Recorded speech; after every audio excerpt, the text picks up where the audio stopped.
Okay, so let's see. We're going to look at some supplies, and I've got this piece of drywall here. This is what we've got making up the building. These white surfaces that are painted, they're all drywall. Does anyone know how to handle drywall? So you know about mudding and taping. Okay, so that's what you're going to be helping everybody with after the show is done, who penetrates the surface of the drywall. Because when we're hanging work in these spaces, there are a number of considerations that we have to give institutionally around moving all of the functions of the space out for senior show and then giving the space over to the seniors so you guys have a good gallery space to show in. And the facilities department and we try to keep the space and the walls and the floors and the ceilings and all this stuff in good condition.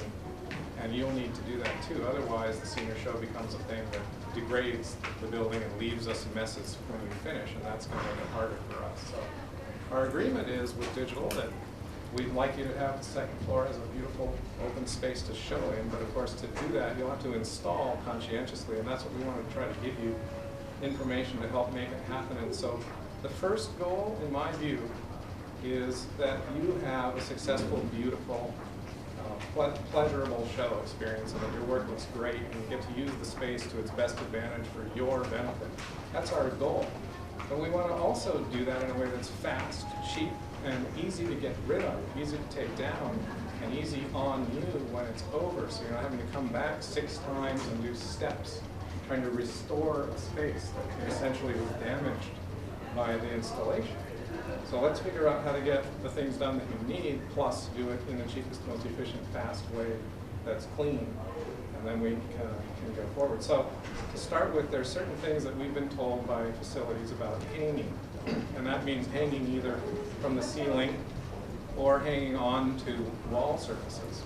One is that aluminum channel up there on all these concrete walls is the division between the insulation and the concrete exterior. And that we're able to drill into and screw into and wrap things around and penetrate and hook onto. And so if you want to use the exterior wall with, say, hanging some large panels of foam core as white surfaces that act as backdrops that you can then put drawings and two-dimensional flat work, lightweight work on, or if you want to erect structural elements that you stand on the floor and then you hang things from the wall to either help support that or that you hang artwork from the wall using string. You can drill with this nail, this screw, which is a self-tapping sheet metal screw. And I'll show it to you when Art gets a shot of it. It's called self-tapping because it actually has on the tip of it, it has a little drill bit. It's made like a drill bit, so literally when you put this in a drill with a driver bit on it, and it spins and it's on that metal, it'll drill through. And then when the threads catch, it goes in, and it's like threaded on a sheet metal screw. And then you can tie monofilament fishing line. This stuff that we buy, we use in the gallery all the time. It's 50-pound test from the sporting goods store. So that means that passive load, which is just hanging like this, it'll be good for 50 pounds without any risk. If you have 2 or 3 of the lines, you can hang 100 pounds or 60 pounds or whatever. So frame, it works and whatnot, you can hang that way. Now, if you want to hang into the drywall, so let's say you want to put pictures onto the drywall, and they'll move up in terms of weight and load, because you might be even thinking of getting all the way into a monitor or a flat screen or something, which is a much bigger load. To start with, there are all sizes of picture hooks. In a picture hook, you've seen these. They're things that come small and large. This is a pretty big one, but they're very non-invasive, and they're good for literally, if I put this in here, I'm going to set it here, I'll nail this nail, and you can see that it's pre-arranged, that it goes in diagonally. You can imagine the value of that, because if you're going in diagonally, it won't fall out. So the load-bearing value of this is literally I could hang Monica on this. Yeah, we can show Monica. Get a BFA. And you can put a big belt around her waist and clunk it onto here, and she'll just sit there for the whole period of your show. And that's because these are worth so much. They're so load bearing that is totally phenomenal. And the great thing about them is that all they do is penetrate the wall with one little hole. It's very easy to fix. I'll show you how to do that. Now, if you get into things that have like brackets and stuff that you need to screw onto the wall with screws, you can't use a picture hook because that's meant for a wire. If you want to put a screw in the wall, a good way to do it is to use this hollow wall anchor, which is a vinyl. This is a product that's available at Home Depot and Orchard and those places. You poke a hole with a screwdriver, so you can literally take a screwdriver, figure out where you want the hole to be, and poke through with that. The drywall is that soft. And then you take this shield. This is a vinyl shield. And it has a screw that goes with it. And the screw will go into the shield after it's been placed. So you go through the drywall, just bonk it, put this in, tap it until it gets flush with the surface. And that's what you screw into. Believe it or not, it's shear weight being this way.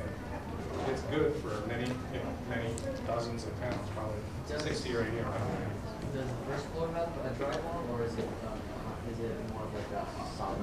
Well, when you're in, like, are you talking about the student lounge or the forum? Yeah, those are all drywall, all the way around. And the nice thing about the forum, though, there is one difference, which is that that was originally developed as a gallery, and gallery walls have plywood behind the drywall. Yeah, well, there's metal studs with plywood on it. And then the plywood layer, you can just put a nail in it and it'll grab the plywood. Whereas everywhere else, pure drywall only, and the nail won't do you any good unless it's really lightweight stuff that you're doing. But generally, nails will, a load will rip the drywall apart, but just a nail alone. There's another way of using for bigger loads. Like if you wanted, somebody mentioned maybe trying to hang a flat screen monitor on the wall, and those, as you know, come with special brackets that you have to buy that are compatible with them. But then that thing, whatever that bracket system is, needs to be attached to the wall. I recommend that you not do that, only because your life becomes more complicated when you get involved in that much physical attachment to drywall that you're responsible for. So I'll show you how to do it, so you technically understand how to get those attachments made. But you might find that just using the stand that comes with every flat screen monitor and putting it on a stand that you build in the shop, which is easy to do. The techs in the shop will help you if you just design a plywood stand like these and build it and stand it in the hallway. If facilities agrees that you can use a 12-inch depth protruding from one of these walls in the hallway, then you would be able to build a stand, set it there, put your monitor on it, and be happy. Just all you're going to do is connect and disconnect the cable. And you don't have to come back and be mudding, painting, priming, all these things that you do to get the walls or something. But if you did want to put a significant load like that, because those things weigh quite a bit, you don't want to just like tack it on the wall, with tape or something and walk away and have it fall down. So it needs to be really reliably attached. This thing is an unbelievable form of hollow wall anchor that's used for drywall. It has this big fat thread on it that grabs into the drywall, and then it has a little bit blade on it that is used to penetrate in. So here's a hole that already was made, but what you would do is hit it with the hammer until it gets to this depth, because this thing is a spade that will just go right in, and then you start screwing it, and this will wrap into the drywall. So here it goes, and we're going to get it all the way in, so it's flush. And then what that does is receive the screws. And you can see it's a big piece of metal. That all that surface area of those big deep threads is now embedded with compression into this plaster drywall product. It's worth a hell of a lot. You could hang 4 Monicas on it. You could hang Monica and you and you. So that's good for the monitors, because they won't come off of there. In an earthquake or something, you don't want that stuff flying off the wall. For the first one that you showed, I don't know how to proceed with facilities or know how much they want us to cover. I know they want us to paint it back. Yeah. Just so they don't have to do so all foundation is in the position of needing to immediately, after your show is done, we have to get right back to our efforts of having presentable space with recruitment efforts. So we're trying to get it painted but the problem is, don't they already do the mudding and stuff themselves even if we don't have a ski show? So do you know what the agreement is? Yeah, our understanding was that the work was supposed to be removed and then the walls restored to the condition you found them in. So what I'll show you today. The condition we found them in, or prime condition, because there's a difference. Yeah, I understood that it was that, you know, you're supposed to have them back to the condition they're in, which just means painted, you know, mudded and painted. So I can show you how to spackle, you know, no hassle, no fuss, no muscle. Then how to get that primed, which is very easy to do, and then how to get the paint. You'll just touch up. So yeah, that's why we say, like, instead of coming in here with a skip loader and like ripping half the wall off and having a big job to do, I'm going to show you how to, like, if you use 2 or 4 of these, you just have these holes to fill. And then you'll prime and paint the wall. And if your contract says something else, fine. Whatever. If facilities is willing to work it out a different way with you, and then we end up with a painted wall some other way, we're happy with that. So I don't really know the details of what your relationship with facilities is. Careful. I'm really only representing the department. Okay, so the point is that then the screws go into that, and that gives you a really, really solid connection. Now, the thing that people are tempted to do is to start trying to hang stuff from the ceiling, because sometimes you want suspension, or you want suspension as a stabilizer for stuff that's standing. You don't want it falling over, so you're trying to get cables. So the way to do that is to use these pieces of 2x2, which is 2x2 pine. They're just free, laying there between the portions of the I-beam that constructs the building.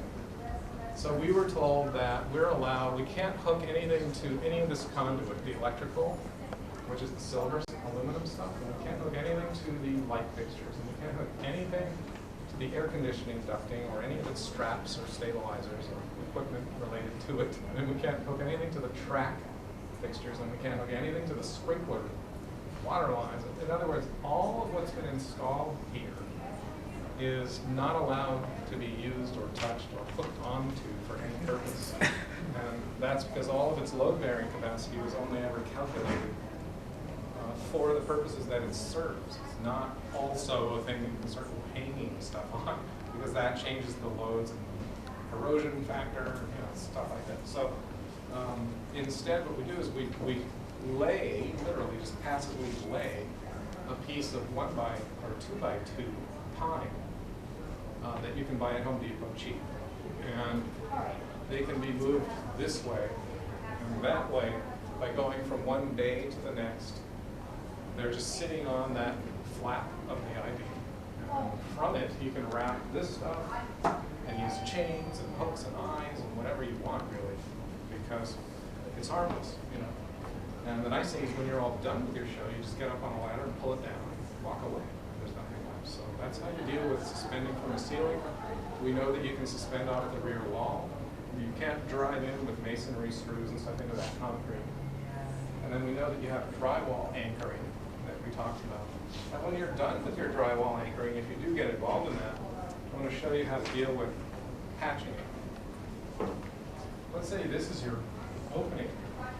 One of the things that people often don't realize about patching a hole in drywall, if you're dealing with little holes like this, it's from a nail. And you'll see here that when the nail comes out, and even when it goes in, it compresses, you know, in order to get in there, it's compressing the material around it. So it's making a bulge.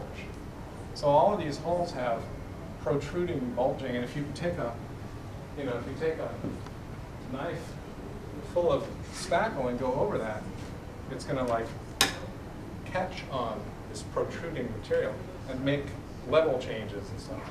So the first thing you're doing is trying to get it really flat. And the big easiest way is to take the butt of a screwdriver and sort of force it in so that it's something that goes in rather than sticking out.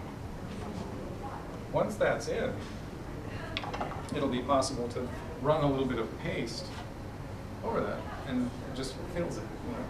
Now, the next thing that we want to watch out for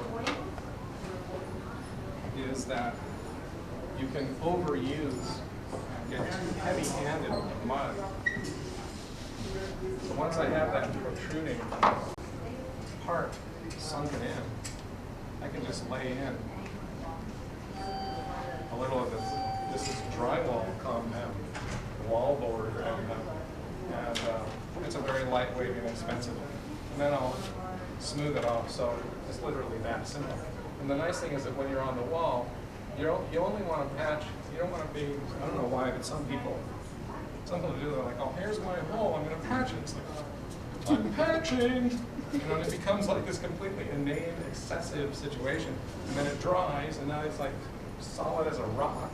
So you can't paint it, so you have to like sand for 2 days, trying to get it back to. So what we're trying to do is literally just put it where the hole is, and then take it back off of it, and stay only in the hole and not everywhere else. And it makes you have a very small issue in terms of painting.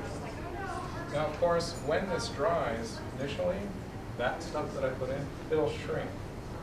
So it's going to like go away and recede more and leave an indentation, a little valley.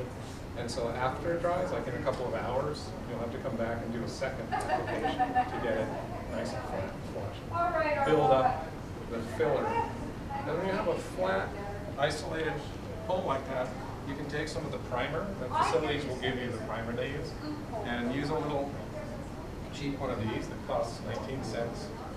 And you just dip it in the primer, and then go like that, and it'll reproduce this texture. Just put the primer on there, that's all you need. It's not like rollers or anything, because that's a big deal. You waste a lot of paint. So once you've primed and it dries, then you get the paint from them, take another one, throw this away, take another one, do the paint, and it'll dry and look like as good as a flash. And then everybody's happy. Okay, so that's patching. Now we were going to talk about other hanging mechanisms, like somebody mentioned, what about Velcro? And that's a good product. This is the male part of self-adhesive Velcro. And one way that you can handle this is to forget the self-adhesive. It's worth nothing at all. And it'll ruin everything it touches. So first of all, it doesn't do you any good because it's not reliable. And as soon as you walk away, come back the next day, all this self-adhesive crap is slid off the wall. And it's not going to hold reliable. Then, when you come to take it off the wall, when you want it off, it'll like rip the paint and the mud and the drywall and everything else and create a big deep gash that like ruins the wall and takes days to fix. So don't get involved with self-adhesive products that are going to try to attach things to the wall. But what you can do is use Velcro, even squares of the tabs. It comes in these strips, and you can cut off, because as you know, this much Velcro will hang monocut on the wall. So this stuff is worth a hell of a lot. It's not worth a lot in this perpendicular direction. So obviously if you pull it apart, it comes apart. That's how we get our shoes off. But if you have shear load, which means this way, it'll hold thousands of pounds. So literally you can take 4 tabs of this, like snip it off, male and female, I don't have any scissors, but let's say you have a tab that's this big. And you put it on the wall and get a staple gun from the shop. And the staple guns from the shop, you know, it's like you can't hold it in your hand and it puts staples. You can get a nice 5/8 of an inch staple, the longer ones that they use. Hold it slightly diagonal, so instead of going straight in where it can come out again, put it diagonally, and that way when we pull down on this, it's only pulling the staples into the wall more. So we're going to staple this twice, and the next thing you know, if you have 4 of those, you can hang a big piece of, board with graphics and print out all your digital imagery and stuff. And the Velcro is plenty strong, and the staples are actually the mechanical joint that you're using. And this allows you to put the thing up and pull it off just by Velcro hooking. And then you can pull that off the wall, and you'll have little tiny holes. And you can easily attach. The smaller the hole, the quicker and easier it is for you, the less kind of conspicuous the hole is later. Then we talked about, what was your other? Oh yeah, self-adhesive. Yes. Yeah, it's like that 3M stuff that you put on. It's like a putty. They're using a lot of picture-hanging self-adhesive products now that are more like Post-its. They're instead of like gluing it into the wall and ripping it off and tearing it up, it's a removable. It's literally meant to be on and off. I only suggest that it's a problem because they aren't technically going to hurt the wall. But I do know from my daughter's dorm room, and you've probably experienced this too, this stuff is really unreliable. So you can get into disappointments where it's like, oh, it's all perfect and beautiful, and my mom's here and all that, and then the next morning you come and look and it's like half of it's curled up on the ground because it falls off. So see what you think. But yeah, those picture hanging putty things generally are okay.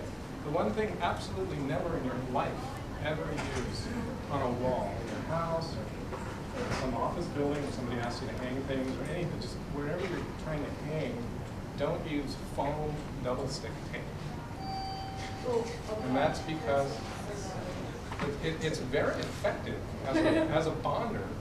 But what we have here is already a decade now. We have, I think, 12 years of 14 or something that we've been in this building. And during that time, these walls have been patched and then painted over and over. So actually, if we got in here, we would find that there's a palpable layer of mixed drywall mud and paint back and forth, and that adhesive tape stuff will just, when you start pulling it off, it'll like take off big torn sections of drywall, and then you have to really mud like a giant, amount of like, you're like really trying to lay in all kinds of plastering and everything. So it takes forever to dry, it's hard to get it smooth, you gotta paint like crazy, and it's really a nightmare. So don't use foam backed double stick. But actually, this trick is one of the best because it leaves tiny puncture marks and gives you unbelievable holding power. And you can just self-adhesive this onto the other part, onto your foam core or your illustration board or whatever it is. And it's really nice to have that security. And then you don't see nails and tacks and things on your presentation. Now, somebody mentioned that they wanted to build some freestanding structure in these spaces. So if you want to talk about those ideas, I'll give you whatever tips I can. Yeah, we were planning on making that for the first floor. I have something kind of laid out, but then right now we're still getting into like fabrics and things of that nature. So, but I was wondering what would be best to like, because we have a front structure which is basically like a facade area where it's like built out of PVC pipe, but the actual thing that the monitor and the tower is going to be standing on is like a shelf. But then that front end is going to be like a facade wall, just so we wouldn't have to drill anything and we wouldn't have to worry about stuff. Building to the wall, we would just kind of make up a kind of facade wall. That's what we were kind of thinking of making. So tell me again, you're talking about PVC and fabric as you're calling it a facade wall, which means it's just for show, it's not structurally doing anything other than just being a skin that looks white and covers things behind it. Mm-hmm. Yeah. And then how does the monitor relate to that? It'll be the standing monitor in front of is it going to be there's going to be a hole on the fabric where the monitor can just like slide through, and it'll be pulled taut against the fabric to just kind of I don't want to like trying to streamline. Yeah, we're trying to streamline it, and we don't want to have to bracket into the walls with monitors because it's not necessarily as safe as I What would will think. support your shelf? What will support the shelf? No, it's basically like an empty PVC box thing, and the shelf is inside it. Behind the You just wall. have a PVC framework with a Okay, small so you have a shelf stand in it behind- and okay. something covered. So you're standing a monitor, then you're putting in front Yeah. a screen, but Yeah, just to you have kind of it's like- a presentation. Yeah, just for presentation, just to Okay. hide like the shelf. So the other thing I would mention, I mean, that sounds sensible, but to make that screen facade wall look good, you're gonna have one thing that comes to mind right away, which is that the span across the top and the sides is gonna bow Yeah. when you start We want to wait till that. using it as a stretcher bar, essentially. So Yeah. you're trying to make a canvas, Right. and you'll need diagonal, you're gonna use elbows, right? Elbows for the right angles, and T's for the, whenever you have a perpendicular relationship between pipes. And you wouldn't want to span more than about that long on that. You're gonna use 1/2 inch or 3/4 PVC. That's the question. 3/4. Okay, so along that 3/4 line, every 18 inches minimum, you'll need support, because if you get spans, then you start tightening that and trying to attach the fabric, it'll droop. And then when you get the drooping rails that are supporting the fabric, it causes draping to happen. Yeah. So it's going to look crummy instead of being taut. Even if the fabric was relatively light and durable and flexible, it would still create like that bowing kind of. Well, you're right that having a stretch fabric like the bathing suit kind or one of these Synthetic well, kind of. yeah, synthetic knit things that has some stretch to it. That's going to allow you to get over the pipe, and then we have to figure out how to attach it to the pipe. Yeah, I was But thinking. yes, it will. You see, the problem is that whatever tension, even if it's a tiny bit, okay, whatever it is, small amount, large amount, any will distort the pipe wherever it doesn't have a member holding it. So on the edges, it's like, okay, it can't go anywhere because there's a vertical member. But in here, it's like, it's gonna go a little bit, you know. So you just want to know that probably putting vertical members more frequently. So when you construct it, you could do a rectangle, but then add in T's and put cross members to create the frame that you're looking for a freer opening. And then have plenty of, because the pipe is cheap. So more T's and more members is better, because then you'll have 18-inch spans that are unprotected, and they won't sag much, because it can take a long, you have to pull on it hard. We can figure out how to build a window. I'm just trying to figure out that. Build a wire fabric. All edges of the fabric have to be reinforced with PVC. I think IPD gave me some advice about attaching it around the PVC Yeah, pipe. like They that. were saying something about using industrial strength Velcro around. Just put it on the fabric. Put the other side on the piping, and then you just attach it. So I don't know if that's the best way, but that's what they suggested. I mean, it doesn't sound like it would necessarily be pulling, it would just kind of be laying flat. Mhm. You would have to make sure it's flat enough and taut enough, I would It's assume. hard to actually. Yeah. Yeah, I know, that's what I'm saying. That's what I'm saying. That's why I'm like, Yeah. that's why it's like, the Velcro would be cool, but then if we could actually like wrap it, then it would be a much better It would alternative. look nice, you get that round edge, and Yeah. it would Yeah. look pretty. Because, you know, remember, if you attach it to the front, then like, what is the edge quality? Is it a hemmed edge? And if so, who's hemming it? Because that's a big deal with a machine and everything. So if you can just snip it, Wrap it. crude with scissors, and then wrap it, that hides that edge. Yeah, totally. But as you wrap, you do engage more loading. And you're right that any stretch is necessary. You need some stretch to get tautness, and any stretch has tension. It's constantly fighting against the PVC. It sounds so easy, you're just gonna put the fabric and put it right on top Oh of it. yeah, no. I mean, It's- I considered those problems when I was designing it, which is why I was like, we could wrap it and then like, we just need to make the front facade structurally sound so that it doesn't buckle inwards. So I mean, like, it would just be a matter of just looking at I the think more. if we were doing this as a, you know, if I were doing this with you, we would do what you're doing, lay out a drawing, figure out the best plan, and then make one. Can we And just then make a mock? I just can tell you that you're probably going to find that there are a number of surprises. What about you Yeah, saying? I wouldn't I'm be pretty surprised. sure. So you can cure those ahead of time, and then you'll have a system that you know is, you know, and then just all of you can make those as many as you want. What about getting a wood frame instead of a PVC pipe? Would that be better? Are you worried with all that? You know, I think the deflection, like, if you use 1x2 going the 1.5 inch, that gives you more rigidity. Because a 1x2 is an 1.5 inch of material to deflect rather than. I mean, do you think it'd be cheaper than all PVC? That's a good question. I don't know right now with this moment. I don't know how expensive the PVC is in relation to wood. You know, lumber and plastics are like, those are two commodities that really, it's hard to know at any given Because time. it would be probably, there'd be less guesswork and it would be more durable if we built it more like flat, like Theater flat. Theater type Like flat. a wooden frame. Yeah, with 1x2 frames, that'd be really easy. With the wood Yeah, instead when of you- PVC. when you're working with Yeah. wood, you can talk to our shop guys who are experts, and they can help you get to the shortcuts to make a flat really well. Yeah. Because Mark, I think, has theater training too, so the whole idea of making that kind of structure is like really very, very easy for them. So, and then it's easy to chop it around and work on it here, because that's what we're set up to do. The PVC, it's plumbing material, and We're just trying to think about the most economic way of actually. I'm wondering whether or not maybe the 1x2 at Home Depot isn't pretty cheap. Because I mean, if we're gonna have bones with the PVC, then you're gonna constantly need to make more cross You sections. know, and it's true, as you buy those, the T thing, all the fittings cost like $1. So in the end, you'll be paying less if you just use the wood. Could be. And there's one more question. Let's try and listen to each question, you guys, and then you're going to be planning more, obviously. What is the agreement that you guys have with facilities in terms of building?